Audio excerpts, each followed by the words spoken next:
The School of the Spirit, it prepared me for a ministry of spiritual nurture, and that translated into my life as a clinician, but also very much my life as a Quaker. It was really important for me to just be in a community like that. It sort of held up, this is what we're striving for in our spiritual communities, as far as being able to share with one another and be in community together. And there were changes in every aspect of my life. My relationship to the divine, I know, has gotten much closer.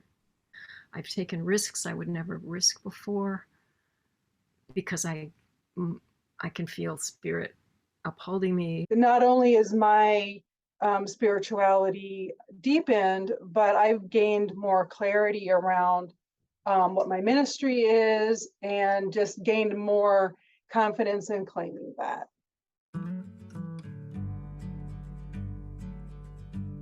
It really was a life-turning event for me. It was a calling to ministry. So before that, I had been a Quaker for 14, 15 years.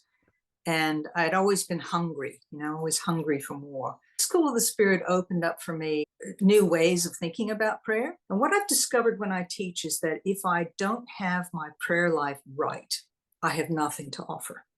So the teaching has actually dragged me into a deeper prayer life. But that has made a huge difference in my life. And so the transition between the secular and the sacred is quicker, and also sometimes not a transition. There's sometimes actually altogether. One of the things that the School of the Spirit did for me was get me to really like labyrinths. When I had my first meeting with my K group, my Koinonia group, one of the people in it wanted us to go out and walk on a labyrinth as a group. And I maybe I thought that was a little strange, but I was happy to give it a try.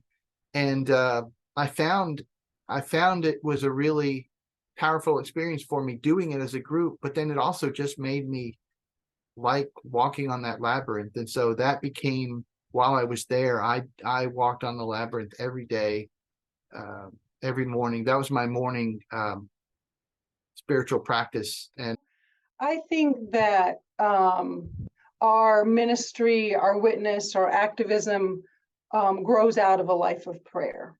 And to me, I just see them as integrally connected.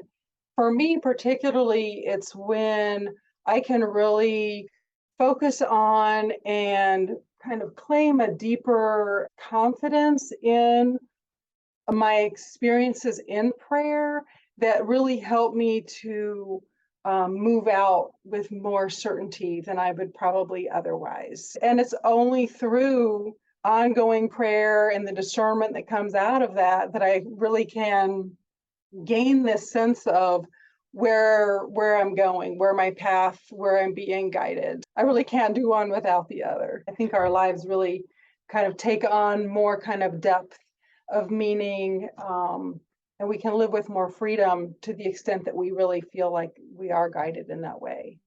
But my relationship to prayer is always changing. I am more aware through the day. Like if I'm in a line waiting for something, it's a time for a blessing practice, all these people in line. So there's a more immediacy of remembering prayer, and that changes my relationship to the divine. It was really a very transformative experience for me.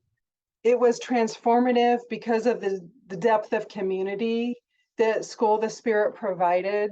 And actually a metaphor that came to me later was that there's a net that's formed by all the relationships among Quakers around the globe. When you come together at School of the Spirit, those connections get stronger. And I think the guidance of the Spirit becomes more clear because of the closeness of those connections. But then you still have all these other kind of connections that ultimately all join together around the world. And so was really able to experience that, and really was a blessing to me and my family. I love the spiritual community there. It just, to sit there in worship and look at everybody and say, I love that person. I felt like I was more open to different expressions of people's relationship with God than I was before I went in.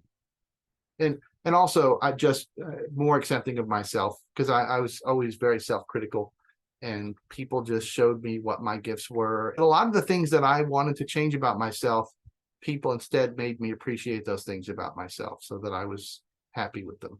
It gave me a community of 18 people who were like-hearted and fanatic about the same things I was, and that gave me the spiritual sustenance I needed to do the work.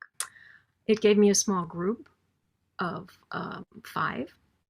We are still meeting every other week, 2 years after the program. This is my faithfulness group. It gave me people to be accountable to, which is a big help. And it gave me total acceptance of myself. Whatever I said was lovingly accepted, and it gave me people who understood not only things I've been through, but what I wanted, where the passion was for God.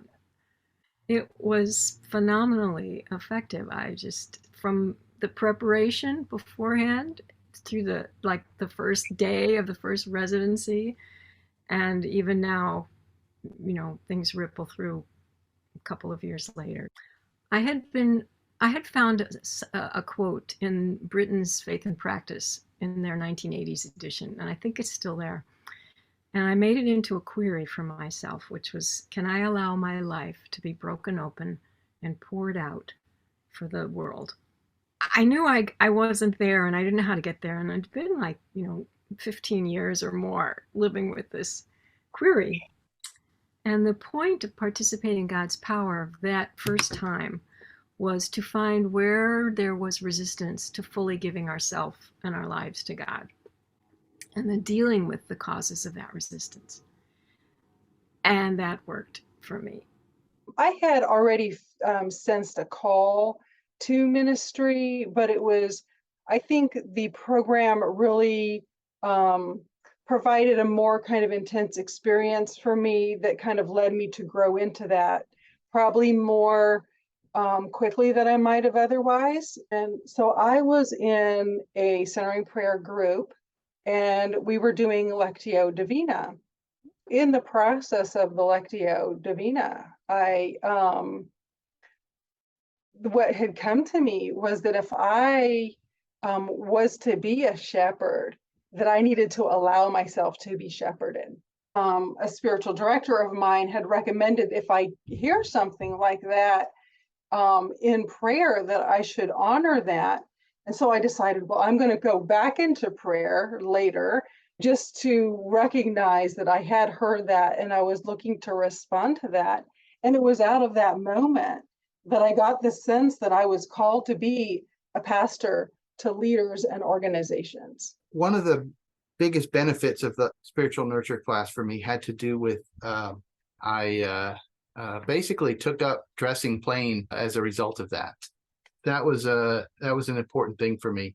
The thing that struck me was the idea of dressing this way, looking this way, as a way of standing out, so that I was aware of how I behaved in public.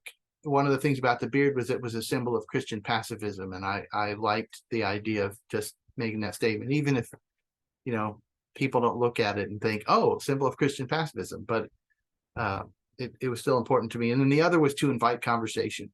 I don't know how much of it is I think of myself as representing Quakers, so much as just that I'm aware that because I look different, people are watching me. And so I just can't blend in and do whatever the crowd is doing. My spiritual nurture ministry is to Quakerism. My calling is to call others into the strength of the Spirit in what we can do. And School of the Spirit was foundational in that. It gave me the ideas and understandings of how Quakerism works, or maybe should work. There's a indescribable change when you fall into the experience of God, and that once you have it, you want more, and you want everybody else to have it too. The best kind of ministry is actually just the next step. It's what I call accidental ministry. It wasn't actually what you set out for, but it was something that you got led into. And when you have that underpinning, you're pretty unstoppable.